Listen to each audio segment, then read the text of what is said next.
आधुनिक इंसान यानी हम सब पृथ्वी पर एक कोशिकीय जीवों की उत्पत्ति से लेकर आज तक सभी रूपों में सबसे अधिक विकसित हैं। पृथ्वी पर जीवन की उत्पत्ति से जुड़े रहस्यों को सुलझाने में मनुष्य ने सदियों, हजारों और करोड़ों नहीं बल्कि अरबों वर्षों की खाक छानी है। आज से लगभग 4.5 अरब वर्ष पहले सौर मंडल, सूर्य व ग्रहों के निर्माण से जुड़ी है धरती पर जीवन की डोर। नेबुलर डिस्क में विस्फोट और उससे निकलती अनंत ऊर्जा से अन्य ग्रहों के साथ पृथ्वी भी अस्तित्व में आई, जो अपने निर्माण से करोड़ों वर्षों बाद तक जलते और उबलते लावे का एक पिंड बनी रही। उल्का पिंडों और चट्टानी बड़े टुकड़ों की बरसात ने इसके तापमान को करीब 1200 डिग्री सेंटीग्रेड से 2000 डिग्री सेंटीग्रेड तक बनाए रखा।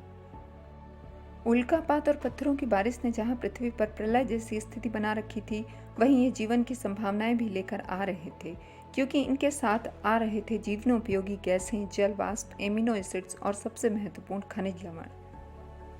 पृथ्वी पर उपस्थित लावा से अलग होकर भारी धात्विक घोल धीरे धीरे इसके केंद्र में इकट्ठा होने लगा, जिससे पृथ्वी के केंद्र या कोर का निर्माण शुरू हुआ और हल्के पदार्थ ऊपर ही रह गए, जो बाद के वर्षों में पृथ्वी की ऊपरी सतह का निर्माण करने वाले थे।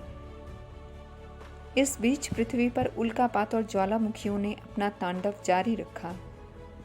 पृथ्वी के शुरुआती निर्माण वर्षों में ही एक ऐसी घटना घटी जिसने पृथ्वी की दशा और दिशा दोनों बदल दी।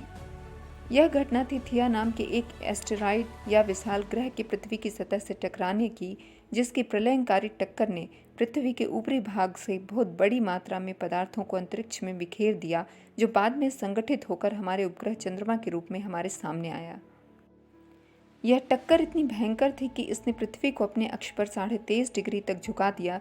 पृथ्वी पर आए इस परिवर्तन से मौसमों की शुरुआत हुई, जिनसे आगे चलकर प्रजातियों की विभिन्नता में अपना अहम योगदान दिया।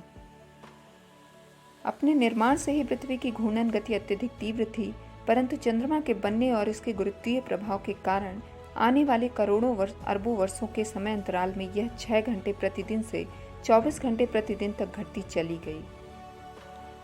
अब से करीब 3.5 अरब साल पहले युगों तक हुए उल्कापात से पृथ्वी पर जल की मात्रा इकट्ठी होती रही।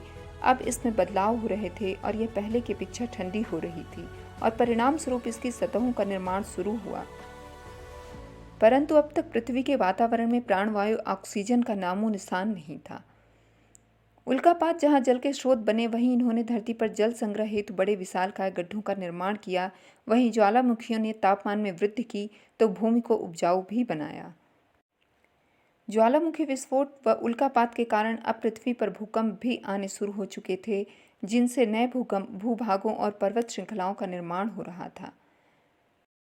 पृथ्वी पर अब तक इतना पानी इकट्ठा हो चुका था कि हर ओर पानी ही पानी था। साथ ही पृथ्वी के तापमान में कमी के कारण घनघोर वर्षा भी शुरू हो चुकी थी। इन सब के परिणाम स्वरूप उल्कापात द्वारा धरती पर आए खनिज लवण, एमिनो एसिड्स और प्रोटीन आदि जल के साथ ही समुद्रों की गहराई में समाते चले गए, जो करोड़ों वर्षों बाद प्राणवायु, ऑक्सीजन व निर्जीवन की उत्पत्ति में सहायक होने वाले थे।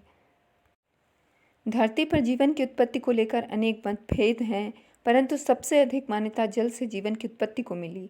वैज्ञानिकों के अनुसार सागरों के भीतर गर्म जल में खनिज लवणों, एमिनो एसिड्स व प्रोटीन आदि के मिलने से एक कोशिकीय जीवों की उत्पत्ति हुई होगी, जिसे रासायनिक घटना भी कहा जाता है।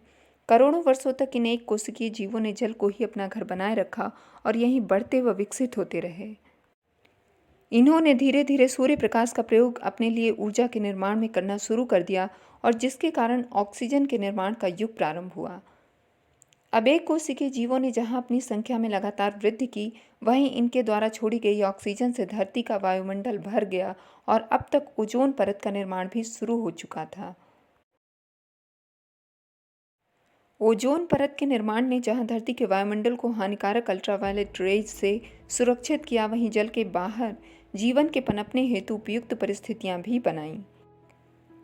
आज से करीब 52 करोड़ वर्ष पहले समुद्र की गहराइयों में अब तक एक कोशिकीय जीवों में सुधार हुआ और वे बहुकोशिकीय संरचना में विकसित होने लगे। कुछ समुद्री जीवों में कशेरुक अथवा बैकबोन का निर्माण भी हो चुका था, जिनसे आगे आने वाले युगों में मैमल्स का विकास होना था।